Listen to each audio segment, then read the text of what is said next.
କି ଭୁଲ ମୁଁ କଲି ମାନେ ମୋ ପାଖରେ ଅପରଚ୍ୟୁନିଟି ଥିଲା ଯେତେ ପାରି ସେତେ ପୁରା ହାତୀରେ ଲୋଡ କରିକି ହାତୀ ପିଠିରେ ଲୋଡ କରିକି ବି ମୁଁ ସେଗୁଡା ଆଣିପାରିଥାନ୍ତି।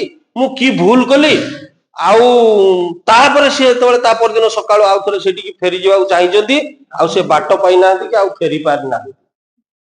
ତ ମୋ ବନ୍ଧୁ ମାନେ ଯେତେବେଳେ ଯୋଉ ପାଠ ଦଉଛନ୍ତି ସାର୍ ମାନେ ଯାହା କହୁଛନ୍ତି ହୁଏତ ଆମକୁ ଗୋଡି ମାଟି ଭଳିଆ ଲାଗୁଥାଇ ପାରେ ସେମାନେ କହୁଛନ୍ତି ଆରେ ତମେ ନେଇଯାଅ ଆମେ ଦଉଛୁ ତମେ ଯେତେ ପାରୁଛ ନେଇଯାଅ କିନ୍ତୁ ଆମକୁ ଗୋଡି ମାଟି ଭଳିଆ ଲାଗୁଥାଇପାରେ କିନ୍ତୁ ଆମେ ଅଳ୍ପ ନଉଛନ୍ତି କିନ୍ତୁ ପରବର୍ତ୍ତୀ ସମୟରେ ଯେତେବେଳେ ବୟସ ଅଧିକ ହେଇଯିବ ଆମେ ଯେତେବେଳେ ଚାହିଁବା ସେତେବେଳେ ଦଉଥିଲେ ରେ ମୁଁ କାହିଁକି ଆଣିଲିନି ଆଉ ସେତେବେଳେ କିଛି ନଥିବ। ତେଣୁ ଯେତେବେଳେ ଯୋଉ ସୁଯୋଗ ଆସୁଛି ତାକୁ ହାତ ଛଡା ନ କରି ସେ ସୁଯୋଗର ଭରପୁର ମାନେ ତାର ଫାଇଦା ନବାର ଅଛି। ବାକି ସମସ୍ତେ ଖୁସିରେ ରୁହ ଶାନ୍ତିରେ ରୁହ ହସ ଖୁସିରେ ରୁହ। ମାନେ କଷ୍ଟ ଯୋଉଟା ଭାବୁଥିଲେ ସେଇଟା କେତେବେଳେ ଆମର ଆନନ୍ଦ ଏବଂ ଆମ ମାନଙ୍କର ଜୀବନର ପନ୍ଥା ପାଲଟିଗଲା ଆମେ ଜାଣିପାରିଲୁ ନାହିଁ। ଆମେ 10টাରେ ଆସିବା ଜାଗାରେ 9টাରେ ଆସିଲୁ, 5টাରେ ଯିବା ଜାଗାରେ 7টাରେ ଗଲୁ। କାହା ସହିତ ମିଶିଲୁ କଣ କଲୁ ଦିନ କେମିତି କଟିଲା ଆମେ କିଛି ଜାଣିପାରିଲୁ ନାହିଁ। ମୋର ଯୋଉ ହଷ୍ଟେଲ ବନ୍ଧୁ ମାନଙ୍କ ପାଇଁ ମୋର ଏଇ ଯୋଉ 12 ଦିନ ପ୍ରଥମ 12 ଦିନ ତ କଟିଥିଲା ଗୋଟେ ଆଶା ଥିଲା ଯେ ପୁଣି ଗୋଟେ ୱାର୍କସପ୍ ହବ ପୁଣି ମିଶିବି ପୁଣି ସାଙ୍ଗମାନଙ୍କ ସହିତ ସେଇ ହସ ମଜା ସେ ଟେନସନକୁ ଛାଡିକି ପୁରା ହଜିଯିବି କିନ୍ତୁ ଆଉ ସେ ଆଶା ଆଉ କରିହେବ ନାହିଁ। ମୁଁ ଛାଡି ଦେଇଯିବି ମୋର ସେଇ ଭାଇ ଭଉଣୀ ମାନଙ୍କୁ। ହୁଏତ ଆଉ କେବେ ଦେଖା ହବ କି ନାହିଁ କି ମିଶି ପାରିବି କି ନାହିଁ। ଯଦି କେବେ ମିଶିବି ମୁଁ ସେମିତି ମିଶିବି ସେମିତି ହଇରାଣ କରିବି ସେମିତି ସମସ୍ତଙ୍କ ସହାଳି କରିବି।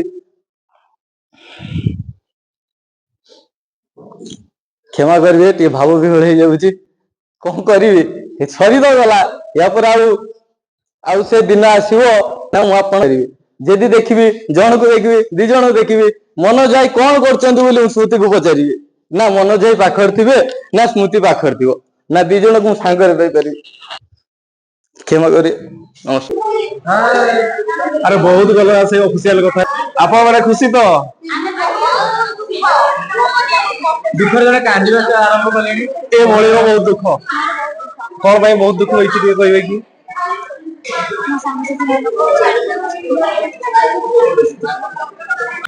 ଏ ମ୍ୟାଡାମଙ୍କର କଣ ହେଇଛି ଦୁଃଖ?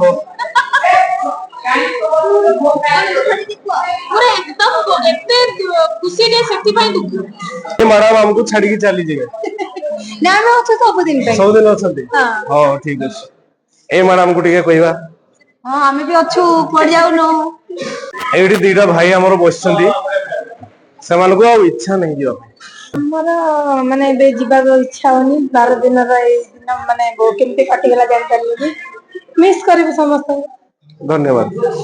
କଳା ଶାନ୍ତେ ଅଛ କେମନ୍ତେ ସୁଖ ଦୁଃଖ ପଦେ କୁହ ପ୍ରଭୁ ସୁଖ ଦୁଃଖ ପଦେ କୁହ। ରାଧା କଥା ମନେ ପଡିଗଲା କି ଗୋପପୁରେ ମନ ଉଡିଗଲା କି ଦେବଦାସୀ ନାଚ ବୁଡିଗଲା କି ତାପଦ ଘୁଙ୍ଗୁର ଛିଡିଗଲା କି ଏ ଯେବେ ସତ କଥା ଭାଙ୍ଗିଏ ନୀରବତା ଏ ଯେବେ ସତ କଥା ଭାଙ୍ଗିଏ ନୀରବତା ଥରୁଟେ ଖାଲି ମୋ କାନରେ କୁହ କଳା ଶାନ୍ତେ ଅଛ କେମନ୍ତେ ସୁଖ ଦୁଃଖ ପଦେ କୁହ ପ୍ରଭୁ ସୁଖ ଦୁଃଖ पदे कुह। सिद्धि विनायक मंगल दाता मंगल कर तो आए हैं हम शरण तुम्हारे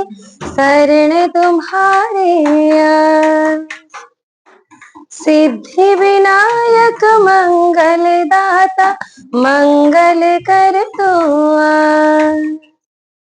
आए हैं हम शरण तुम्हारे ओम गणपते नमो नमः। अष्टविनायक गणपते मंगलमय तुम गणपते, करुणामय तुम गणपते, विघ्नहरो हे गणपते, सिद्धि विनायक मंगलदाता मंगल कर तू आए हैं हम शरण तुम्हारे आए। ओम गणपते नमो नमः। गंगा ठानु गोदावरी, काश्मीर नु कन्याकुमारी, परा परा गली गाँ गाँ, माटी मोर मारे भारत मोर माँ, माटी मोर मारे भारत मोर माँ।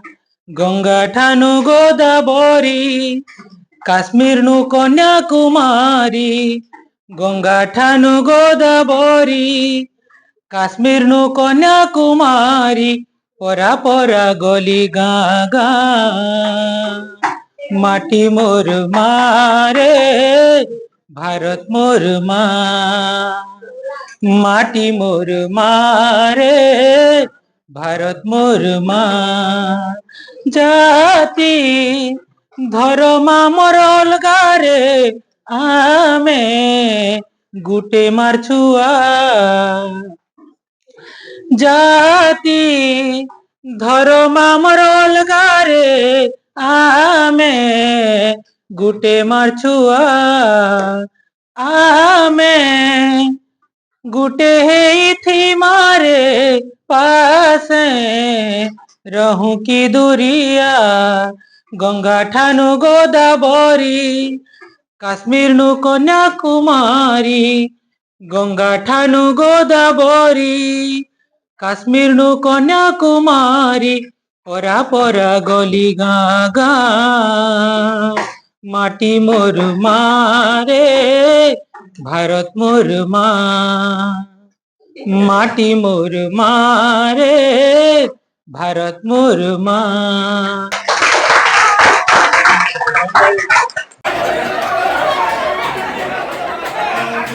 मन बोली तोर किछि नाही, कालिया रे मन बोली तोर किछि नाही, मन को तोहर गोप गोपाळुनी, मन को तोहर गोप गोपाळुनी, राधिका जाइछि नेई, कालिया रे मन बोली तोर किछि नाही, कालिया रे मन बोली तोर किछि नाही।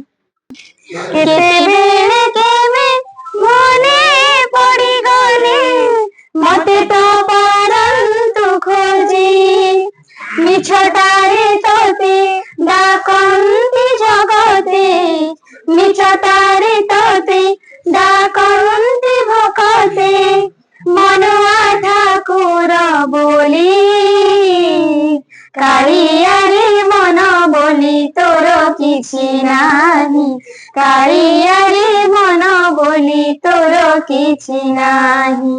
ओडिसा ओडिसा केड़े सुंदर राइछ मोर, केड़े मिठा मो भाषा, ओडिसा ओडिसा ओडिसा ओडिसा। नई बजाए सहनाई एठी, पवन बजाए ढोल, झरणा बजाए बीणा एठी, मेघ बजाए मादल, एई पानी मो पाई पादुक, ए माटी मो चंदन, श्री चंदन लेखा अछि जीवन चालीसा। ओडिसा ओडिसा ओडिसा ओडिसा।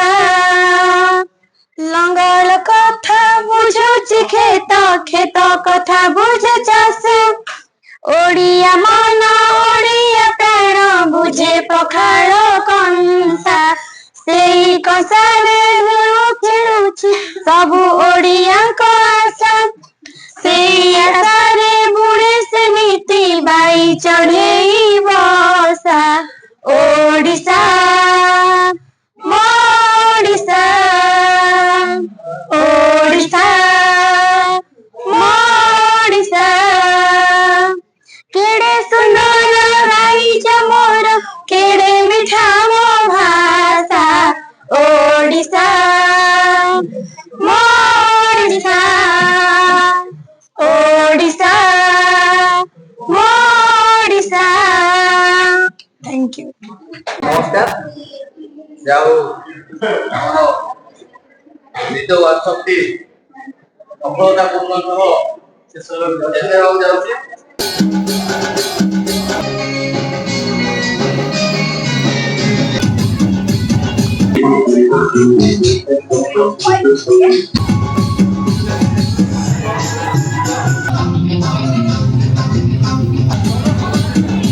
दीपं ज्योति नमोस्तुते दीपं ज्योति नमोस्तुते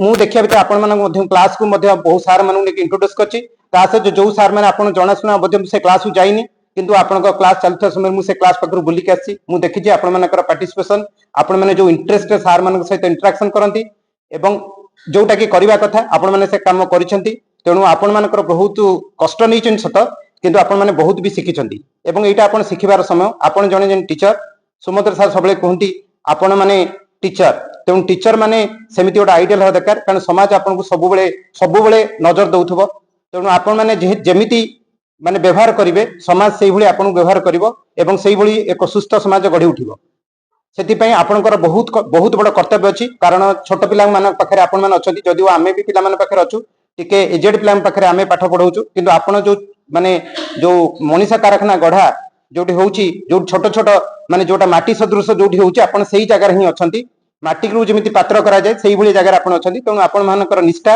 ଏବଂ ଆପଣମାନଙ୍କର ଯୋଉ ଇଚ୍ଛା ଶକ୍ତି ଏବଂ ଆପଣମାନଙ୍କର ଏନର୍ଜି ବି ଅଛି ସେଇ ଏନର୍ଜିକୁ ନିଶ୍ଚିତ ଭାବରେ ଆପଣ ଯୋଉ 12 ଦିନ ଶିଖିଲେ ସେଇଟା ଆପଣଙ୍କର ଯୋଉ କର୍ମସ୍ଥଳୀ ଅଛି ସେଠାରେ ଲଗେଇବେ ଏବଂ ଯୋଉଟା କି ଆମର ନୂଆ ଭାରତ ଏବଂ ନୂଆ ଓଡିଶା ଗଠନରେ ନିଶ୍ଚିତ ଭାବରେ ବଡ ଭୂମିକା ଗ୍ରହଣ କରିବେ।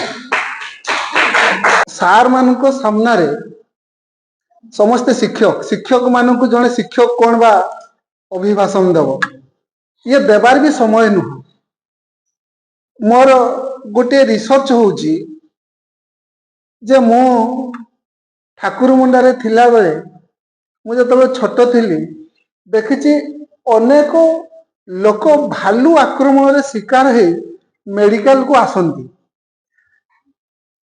ତ ମେଡିକାଲକୁ ଆସିବା ଭାଲୁ ଆମ ଅଞ୍ଚଳରେ ବହୁତ ରହିବା ଗୁରୁତ୍ୱପୂର୍ଣ୍ଣ କଥା ନାହିଁ ଗୁରୁତ୍ୱପୂର୍ଣ୍ଣ କଥା ହଉଛି ସେମାନେ ଗୋଟେ ନିର୍ଦ୍ଦିଷ୍ଟ ସମୟରେ ଭାଲୁ ଆକ୍ରମଣର ଶିକାର ହେଇଥାନ୍ତି ସେଇ ସମୟଟା ଥାଏ ସକାଳ ସମୟ ଆଉ ଏବେ ବି ଯଦି ଆମେ ପୁଣି ରିସର୍ଚ୍ଚ କରିବା ପଶୁମାନଙ୍କର ଆକ୍ରମଣର ସମୟ କେତେବେଳେ ମଣିଷ ମାନଙ୍କ ଉପରେ ତାହେଲେ ଦେଖିବା ଯେ ସକାଳ ସମୟ ତାର କାରଣ ହଉଛି ସେମାନେ ରାତି ଯାକର ତାଙ୍କର ଶିକାର ଆଦି କାମ ସାରି ସାରିଲା ପରେ ସକାଳେ ଘର ମୁହାଁ ହେଇଥାନ୍ତି ଆଉ ଘର ମୁହାଁ ହେଲା ବେଳେ ତାଙ୍କ ଭିତରେ ଯୋଉ ବ୍ୟଗ୍ରତା ଥାଏ ସେଇ ବ୍ୟଗ୍ରତାର ସାମ୍ନାରେ ଯୋଉମାନେ ବି ପଡନ୍ତି ତାକୁ ସେମାନେ ଛାଡନ୍ତି ନାହିଁ ହାତୀ ହଉ ବାଘ ହଉ ଭାଲୁ ହଉ ଯିଏ ବି ହଉ ସେମାନେ ମଣିଷକୁ ଶିକାର କରିବା ପାଇଁ ତତ୍ପର ରହନ୍ତି ସେମିତି ଗୋଟେ ସନ୍ଦିକ୍ଷଣ ସମୟ ଏଇଟା ଆଉ କିଛି ସମୟ ପରେ ବେଗ ପତ୍ର ସଜଡା ସରିଯାଇଛି ଘରକୁ ଯିବାର ବେଳ ଘରକୁ ଯିବା ସମୟରେ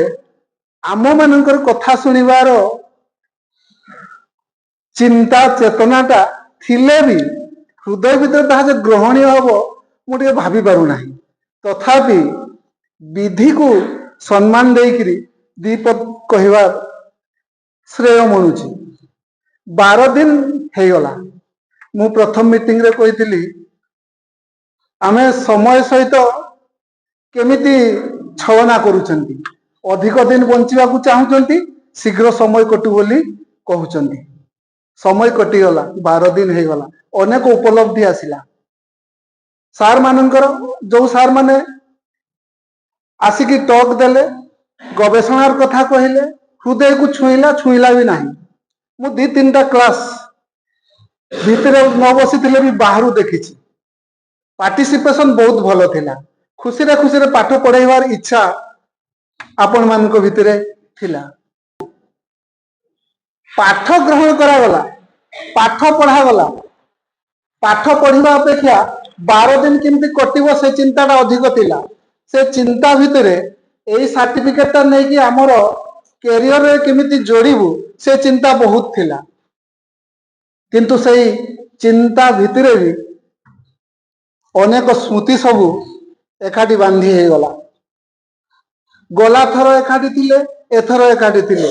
ଗଲା ଥର ଭଲ ହେଇଥିଲା ନା ଏଥର ଭଲ ହେଲା, ଏମିତି ଆଲୋଚନା ଭିତରେ ଆହୁରି ଅନେକ ସ୍ମୃତି ଧୀରେ ଧୀରେ ତିଆରି ହେଇଗଲା। ଆଉ ସେଇ ସ୍ମୃତିଟା ଏଠୁ ଗଲା ପରେ କଣ ହବ ତାକୁ ଗୋଟେ କବିତାରେ କହିବି। ଏହାପରେ ସମ୍ଭବତଃ ଉଛୁଳା ସମୁଦ୍ର ଶୁଖିବ, ଏହାପରେ ସମ୍ଭବତଃ ଉଛୁଳା ସମୁଦ୍ର ଶୁଖିବ, ଭିନ୍ନ କେଉଁ ନିସ୍ତରଙ୍ଗ ନଦୀର ଦେହରେ ଜୁଆର ଅଳସ ଭାଙ୍ଗିବ। କଣ କିଛି ହଜିଗଲା ପରି ସତରେ ଭାରି ଉଦାସ ଲାଗିବ। ଏଠି ଅନେକ ସ୍ମୃତି ଆମେ ସାଇତିକି ରଖିବୁ ନ ରଖିବୁ ଅଲଗା କଥା। ଆପଣ ମାନଙ୍କ ସ୍ମୃତି ଆମ ଭିତରେ ରହିବ ନ ରହିବ ଅଲଗା କଥା। ତଥାପି ପାନ୍ଥଶାଳାର ବାଟୋଇ ପରି ତମେ ମାନେ ପାନ୍ଥଶାଳାର କାନ୍ଥ ଉପରେ ନିଜର ସ୍ମୃତି ଛିଟାକୁ ଝଟି ଭଳିଆ ଛାଟି ଦେଇ ଚାଲିଗଲ। ଆମେ ମନେ ରଖିବୁ ନାହିଁ, କାରଣ ପାନ୍ଥଶାଳା କେବେ ପଚାରି ବୁଝେ ନା କାହିଁକି ଲେଖିଛ ନା। ପାନ୍ଥଶାଳା ସେ ଏତିକି ବୁଝିଛି ଅଦିନିଆ ଦେଖାଚା। କାଲି ହୁଏତ ତମ ମାନଙ୍କ ସହିତ କି ଆପଣ ମାନଙ୍କ ସହିତ ମୋର ଆଉ କୋଉଠି ଦେଖା ହେଇ ନପାରେ, କିନ୍ତୁ ଯେତେବେଳେ ଗୋଟିଏ ନିରୋଳା ମୁହୂର୍ତ୍ତ ଆସିବ, ଯେତେବେଳେ ଅତୀତକୁ ପଖଳା ଯାଉଥିବ, ସେତେବେଳେ ସ୍ମୃତି ଭିତରେ ବେଳେ ବେଳେ ଆମେ ବି ପଶି ଆସିବୁ। ଆଉ ସେହି ଯନ୍ତ୍ରଣାକ୍ତ ସ୍ମୃତି ଆନନ୍ଦ ନିଶ୍ଚିତ ଦେବ, ଏକଥା ମୁଁ ସ୍ୱୀକାର କରୁଛି ଆଉ ଆପଣମାନେ ବି ସ୍ୱୀକାର କରିବେ। ଆପଣମାନେ ଟିଚର, ମୁଁ ଏ ସ୍ମୃତି ବିସ୍ମୃତିର କଥା କହିବି ନାହିଁ। ସାମାଜିକ ବ୍ୟବସ୍ଥା କେମିତି ଅସନ୍ତୁଳିତ ହେଇଯାଇଛି ସେ କଥା ଆମେ ଚିହ୍ନିବାର ସମୟ ଆସିଛି। ସମାଜଟା କଣ ହେଇଯାଇଛି, ଆମେ ଶିକ୍ଷକ ହିସାବରେ ସମାଜକୁ କେମିତି ଦିଗଦର୍ଶନ ଦେବା, ଆମ ମାନଙ୍କ ଭିତରେ ପ୍ରଶ୍ନବାଚୀ। ଆମେ ସମାଜକୁ ତିଆରିବା ପାଇଁ କହୁଛନ୍ତି, ସମାଜଟା କେମିତି ନଷ୍ଟ ହେଇଛି ଆମେ କଣ ଜାଣିଛନ୍ତି? ସମାଜ କଣ ବିପଦ ହେଇଯାଇଛି ବୋଲି ଆମେ ଜାଣିଛନ୍ତି? ଆମେ ଯେତେବେଳେ ଛୋଟ ଥିଲୁ, ହାଟରେ ବଜାରରେ ଜଣେ ସାର୍ଙ୍କୁ ଦୂରରୁ ଦେଖିଲେ ଜାଣିପାରୁଥିଲୁ ସିଏ ଜଣେ ସାର୍ ବୋଲି। ବର୍ତ୍ତମାନ ଆମକୁ କେହି ଦେଖିକିରି ମାର୍କେଟ ଭିତରେ କି ବଜାର ଭିତରେ କହିପାରିବେ କି ଆମେ ଜଣେ ସାର୍ ବୋଲି, ଆମେ ଜଣେ ଶିକ୍ଷକ ବୋଲି? ଆମେ କଣ ଦେଖା ଯାଉଛନ୍ତି ଶିକ୍ଷକ ବୋଲି? ଆମର ଚରିତ୍ର କେବଳ ପରିବର୍ତ୍ତନ ହେଇନାହିଁ, ଆମର ବେଶଭୂଷା ସବୁ କିଛି ପରିବର୍ତ୍ତିତ ହେଇଯାଇଛି।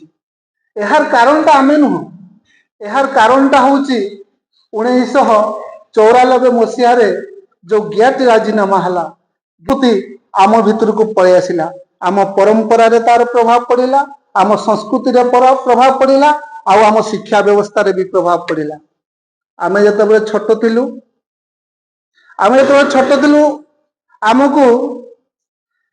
ଆମେ ଯଦି ଶିକ୍ଷକ ଚାହିଁବ ତାହେଲେ ବିପଦଗାମୀ ସମାଜକୁ ଠିକ ଲାଇନରେ ଆଣିପାରିବ।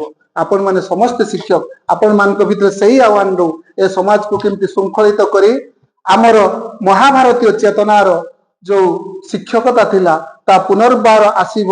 ଆଉ ସାମଗ୍ରିକ ଶିକ୍ଷା ବୋଲି ଗୋଟେ ଶବ୍ଦ ଯୋଉ ଆମେ ଶୁଣିଥିଲୁ, ସବୁ ବିକାଶ ହବ। ସେଇ ସାମଗ୍ରିକ ବିକାଶ ପାଇଁ ଆପଣ ମାନେ ଚେଷ୍ଟା କରନ୍ତୁ। ଏତିକି କହି ମୋର ବକ୍ତବ୍ୟ ଶେଷ କରୁଛି। ଆଜି ବି ମନେ ପଡେ ମୋର ପ୍ରାଥମିକ ଶିକ୍ଷକ ମାନଙ୍କୁ, ଆଜି ବି ଦେଖା ହେଲେ ମୁଁ ତାଙ୍କ ଗୋଡ ତଳୁ ନମସ୍କାର କରେ, ଯଦିଓ ଚାଲି ପାରୁନାହାନ୍ତି ସେ ସାର୍ ମାନେ। ତେଣୁ ଆପଣମାନେ ଯୋଉ ଷ୍ଟେଜରେ ଅଛନ୍ତି, ଯୋଉ ପ୍ରାଇମେରୀ ସେକ୍ସନରେ ପାଠ ପଢଉଛନ୍ତି, ଯୋଉ ଛୋଟ ପିଲାମାନଙ୍କୁ ଆପଣ ପାଠ ପଢଉଛନ୍ତି, କେସି ସାର୍ କହୁଥିଲେ ଯୋଉ ମାଟିକୁ ଆପଣ ମୂର୍ତ୍ତିରେ ରୂପ ଦଉଛନ୍ତି, ସେ ମାଟି ପିଣ୍ଡୁଆକୁ ଯୋଉମାନେ ରୂପକାର ଭାବରେ ରୂପ ଦଉଛନ୍ତି, ସେଇ ପ୍ରାଥମିକ ଗୁରୁମାନଙ୍କୁ ସତ ପ୍ରଣିପାତ କରିବା ଉଚିତ। ଆଜି ଏ ଡାଏସରେ ପ୍ରଶାସନିକ ଅଧିକାରୀ, ପ୍ରଫେସର,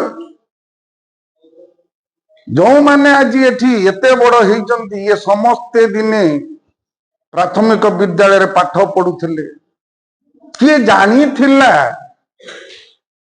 ଜାଣିଥିଲା ଆଜିର ପ୍ରଶାସନିକ ଅଧିକାରୀ ଜଣେ ଯେତେବେଳେ ପ୍ରାଥମିକ ସ୍କୁଲରେ ପାଠ ପଢୁଥିଲା, କିଏ ଜାଣିଥିଲା ଏଇ ପିଲା ଦିନେ ଜଣେ ବରିଷ୍ଠ ପ୍ରଶାସନିକ ଅଧିକାରୀ ହବ ବୋଲି? ସେଇ ପ୍ରାଥମିକ ଶିକ୍ଷକ ମାନେ ଆମକୁ ତିଆରି କରି ଆଜି ଏଇ ଜାଗାରେ ପହଞ୍ଚେଇଛନ୍ତି। ସେଇଥିପାଇଁ ତ ଆମେ ଯୋଉ ମଣିଷ ତିଆରି କାରଖାନାର ଜଣେ ଜଣେ ଶିଳ୍ପୀ, ଇଏ ମଣିଷ ତିଆରି କାରଖାନା ଭିତରେ ଆମେ ଏମିତି ପ୍ରଡକ୍ଟ ତିଆରି କରିବା, ଯୋଉ ପ୍ରଡକ୍ଟ ବଜାରର ଚାହିଦା ବଢୁଛି।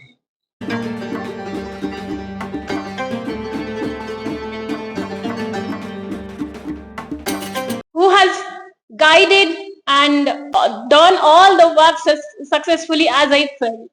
ପ୍ରଥମେ ଯେତେବେଳେ ମୁଁ ବିଇଡି ପାଇଁ ଆପ୍ଲାଇ କରିବି ବୋଲି କହୁଥିଲି, ମୋ ଝିଅ କହିଲା ଆଉ ବାପା ତମେ ବିଇଡି କରୁନ।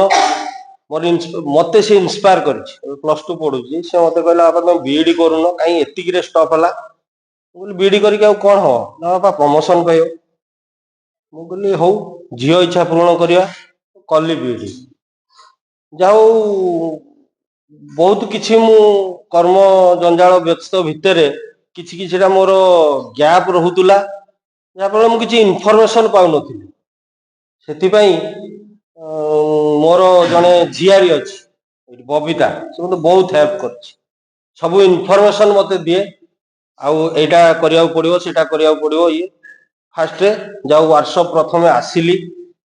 ଫାର୍ଷ୍ଟ ୱାର୍କସପ୍ ଯୋଉ ଆସିଲି, ସେତେବେଳକୁ ମତେ ଲାଗିଲା ମୁଁ ଯେମିତି ଝିଅ ଦେଖିବାକୁ ଆସିଛି, ଆଉ ଚୁପଚାପ ରହୁଛି, ଆଉ କାହା ସହିତ ମିଶିବି ନ ମିଶିବି, କିଏ କଣ ଭାବିବ, ବୟସ ଅଧିକ, ବୁଢାଟା କାହିଁ ଆମ ସହିତ ଆସିଛି, ଏମିତି କାଳେ କିଏ ଭାବିବ, ଏଇଆ ଭାବିକି ମୁଁ ଟିକେ ଚୁପଚାପ ଥିଲି। ପ୍ରଥମ ୱାର୍କସପରେ ଥିଲି, କିନ୍ତୁ ଦ୍ୱିତୀୟ ୱାର୍କସପ୍ ଟା ମତେ ଲାଗିଲା ଯେମିତି ମୁଁ ଜୋଇଁ ବାହୁଡା ଆସିଛି।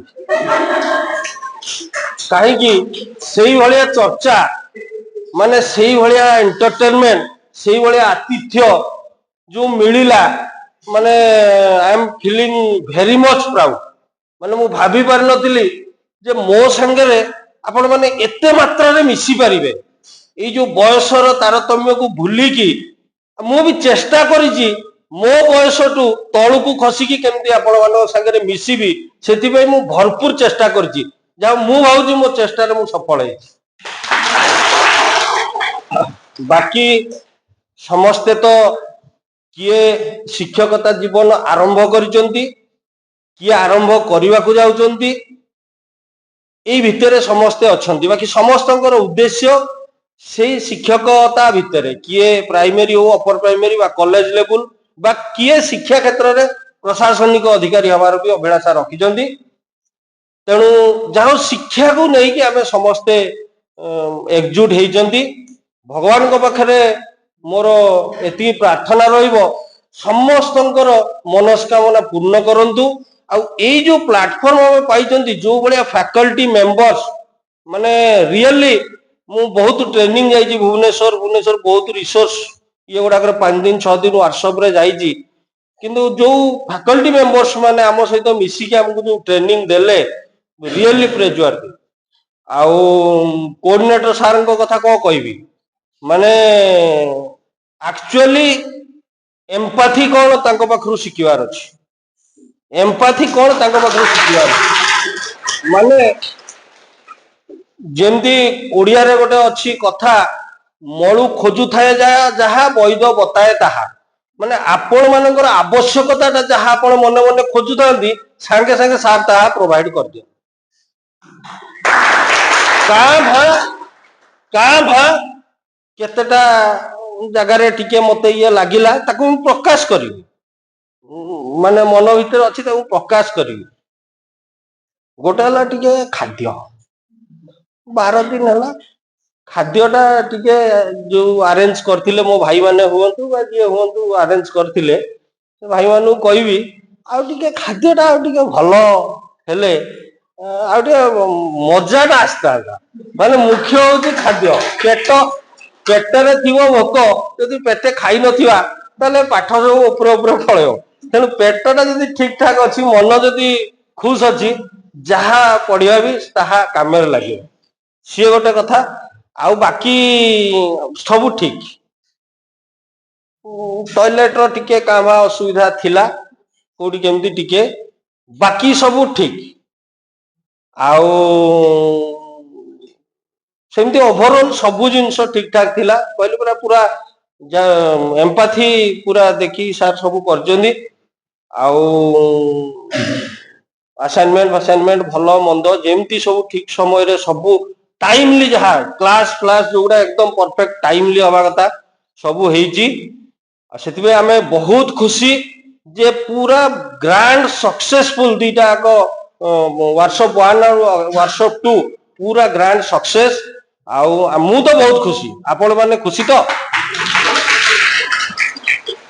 ଖାଲି ଗଲାବେଳେ ପଦିଏ କହିବି ଛୋଟ ବିପଦ କଥା ସେଟା ସବୁଦିନ ଆପଣ ମନେ ରଖିବେ ଆପଣ ଛୁଆ ମାନଙ୍କୁ କହିବେ କ୍ଲାସରେ ପିଲାମାନଙ୍କୁ କହିବେ ଜଣେ ରାଜା ଜଙ୍ଗଲରେ ଯାଉଥାନ୍ତି ଅଶ୍ୱାରୋହୀ ଘୋଡା ଉପରେ ଚଢିଛନ୍ତି ଯାଉଛନ୍ତି ଜଙ୍ଗଲ ମଧ୍ୟରେ ହଠାତ୍ ବାଟ ବଣା ହେଇଗଲେ ତାଙ୍କ ସୈନ୍ୟ ସାମନ୍ତ ଗୋଟେ ଆଡେ ପଳେଇଲେ ରଜା ଆଉ ଗୋଟେ ଆଡେ ପଳେଇଲେ ଇଏ ବାଟ ବଣା ହେଇଗଲେ ଯାଉ ରାତି ହେଇଗଲା ଅନ୍ଧାର ଚାରିଆଡେ ପୁରା ସୁନସାନ କିଟି ଅନ୍ଧାର କିଛି ରାସ୍ତାଘାଟ ଦେଖାହଉନି ପୁରା ବଣା ହେଇଗଲେ ସେଇ ସମୟରେ ଦୈବୀ ବାଣୀ ହେଲା ଶୂନ୍ୟରୁ ହେଲା ହେ ରାଜନ ତମେ ଯୋଉଠି ଅଛ ସେଇଠି ଅଶ୍ୱରୁ ଓହ୍ଲେଇ ପଡ ଏବଂ ତଳେ ଯାହା ପାଉଛ ଯେତେ ପରିମାଣରେ ପାଉଛ ବୋହିକି ସବୁ ନେଇଯାଅ ଶୂନ୍ୟବାଣୀ ହେଲା ସେ ରାଜା ଓହ୍ଲେଇଲେ ଘୋଡାରୁ ଓହ୍ଲେଇକି ତଳେ ଅଣ୍ଡାଳିଲେ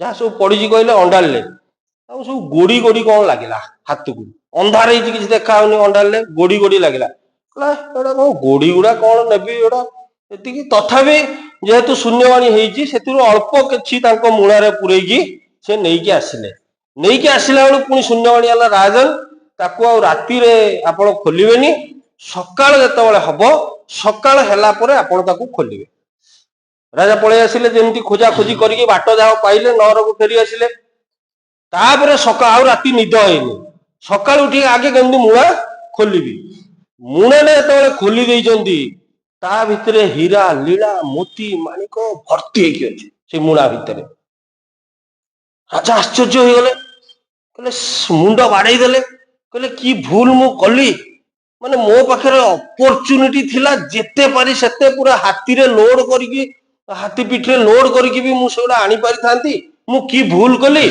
ଆଉ ତାପରେ ସେ ଯେତେବେଳେ ତା ପରଦିନ ସକାଳୁ ଆଉ ଥରେ ସେଠିକି ଫେରି ଯିବାକୁ ଚାହିଁଛନ୍ତି ଆଉ ସେ ବାଟ ପାଇନାହାନ୍ତି କି ଆଉ ଫେରି ପାରିନାହାନ୍ତି ତ ମୋ ବନ୍ଧୁ ମାନେ ଯେତେବେଳେ ଯୋଉ ପାଠ ଦଉଛନ୍ତି ସାର୍ ମାନେ ଯାହା କହୁଛନ୍ତି ହୁଏତ ଆମକୁ ଗୋଡି ମାଟି ଭଳିଆ ଲାଗୁଥାଇପାରେ ସେମାନେ କହୁଛନ୍ତି ଆରେ ତମେ ନେଇଯାଅ ଆମେ ଦଉଛୁ ତମେ ଯେତେ ପାରୁଛ ନେଇଯାଅ କିନ୍ତୁ ଆମକୁ ଗୋଡି ମାଟି ଭଳିଆ ଲାଗୁଥାଇପାରେ କିନ୍ତୁ ଆମେ ଅଳ୍ପ ନେଉଛନ୍ତି କିନ୍ତୁ ପରବର୍ତ୍ତୀ ସମୟରେ ଯେତେବେଳେ ବୟସ ଅଧିକ ହେଇଯିବ ଆମେ ଯେତେବେଳେ ଚାହିଁବା ସେତେବେଳେ ଦଉଥିଲେ ରେ ମୁଁ କାହିଁକି ଆଣିଲିନି ଆଉ ସେତେବେଳେ କିଛି ନଥିବ ତେଣୁ ଯେତେବେଳେ ଯୋଉ ସୁଯୋଗ ଆସୁଛି ତାକୁ ହାତ ଛଡା ନ କରି ସେ ସୁଯୋଗର ଭରପୁର ମାନେ ତାର ଫାଇଦା ନବାର ଅଛି ବାକି ସମସ୍ତେ ଖୁସିରେ ରୁହ ଶାନ୍ତିରେ ରୁହ ହସ ଖୁସିରେ ରୁହ ମନ ଦୁଃଖ କେହି କରିବନି ସବୁଠୁ ହସ ହଉଛି ବେଷ୍ଟ ଥେରାପି ଓଡିଆରେ ଯାହା ଯେତିକି କହିଲେ ସାର୍ ବହୁତ ସଂକ୍ଷିପ୍ତରେ ସାରିଦେଲେ ସାର୍ଙ୍କ କଥା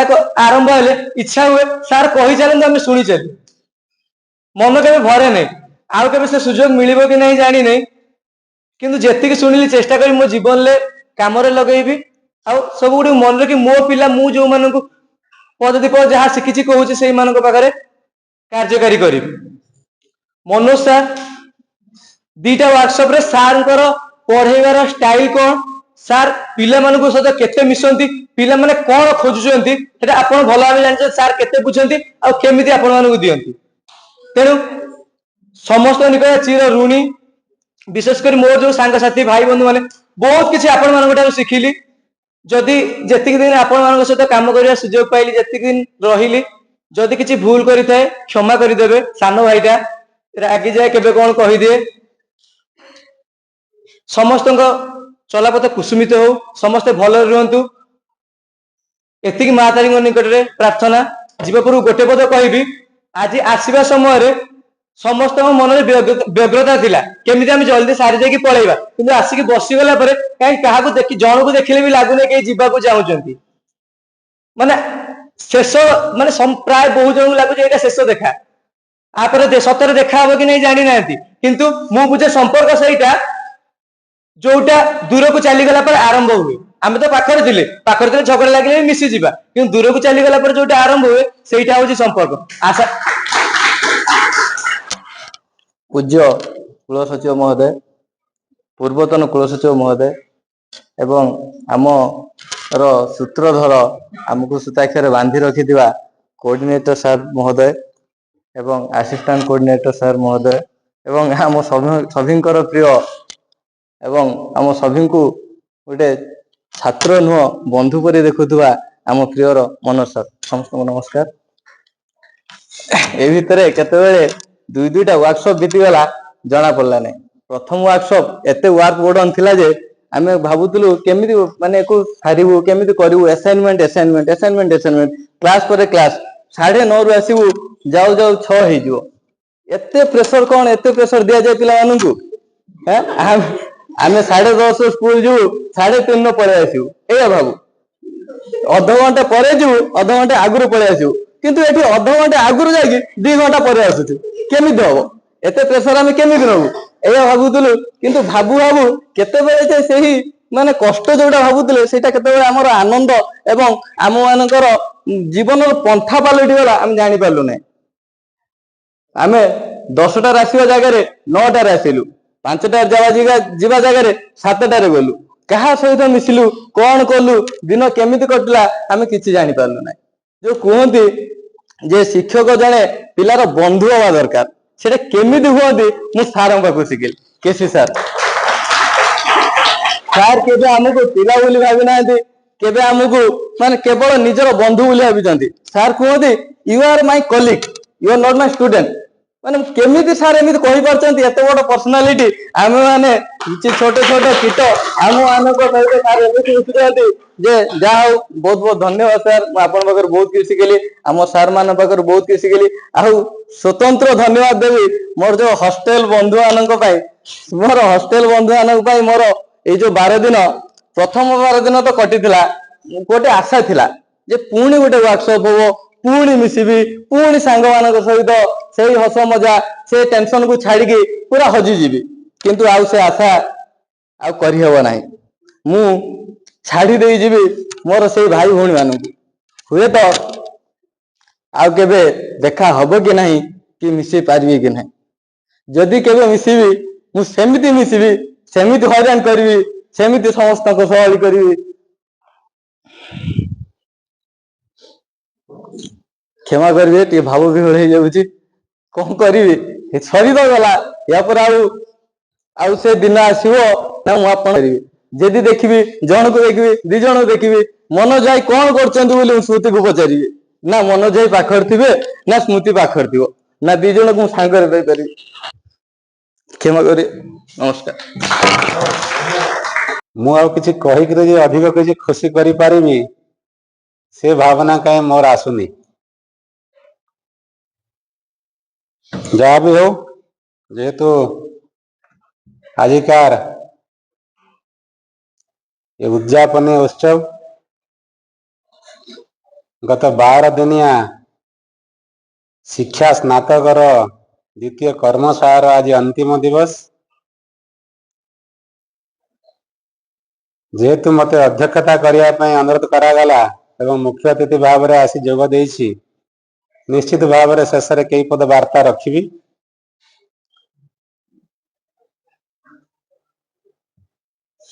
तबे यही धरणीधर विश्वविद्यालय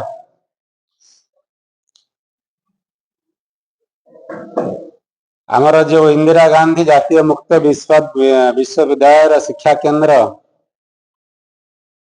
एवं यही केंद्र आनुकूल्य रे चलुथिबा 2 वर्षिया उच्च अभिलाषा रखिथिबे निश्चित भाव में एवं जने भल शिक्षक जने उत्तम शिक्षक एवं जने आदर्श शिक्षक कौन गुणावली रहबा कथा से विषय में मते कहबार नै। आपण माने समस्त जानिथिबे, तथापि पदे दी पद कही रखी कहीं मु जने अति निपट ग्रामांचल आसी यही जिलार जने नागरिक।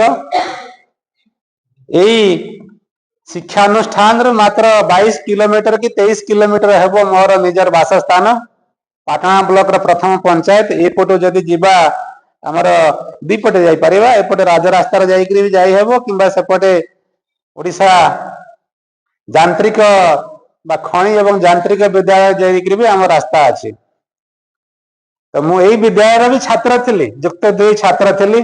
मु साइकेल रे मो ग्राम रो आसिकरी एठी मु एठी पाठ पढुथिली। तो समय क्रमे किए जाने मु एठी आसिकरी आज ए विश्वविद्यालय कुल सचिव हो गली। तो एक निपट मफसल निपट ग्राम रो आसिकरी एठी कुल सचिव हेबा बा ओडिशा प्रशासनिक सेवार जोग दे विभिन्न जिल्ला रे कार्य करिवार सुयोग पाइबा निश्चित पक्षे एटा मो पई एक भाग्यर कथा बा गर्वर कथा। जहाँ आम पूर्व वक्ता माने कहते डॉक्टर दास महोदय भी कहते यदि मु एई जगह आज ठिया होइकरी बा छिड़ा होइकि आपन सम्मुखरे किछि कहि पारुछि ताहा से शिक्षक मानक में सत्य कथा।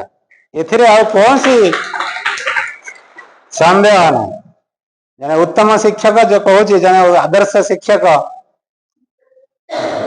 से भली गुण रखिबा कथा जे तांका छात्र छात्री को एमिति मार्ग देखाई परिवार शक्ति रखिबे जे तांकर छात्र छात्री निश्चित भाव रे तांको परवर्ती समय रे बा भविष्य से गर्व देबे, अहंकार देबे तांको।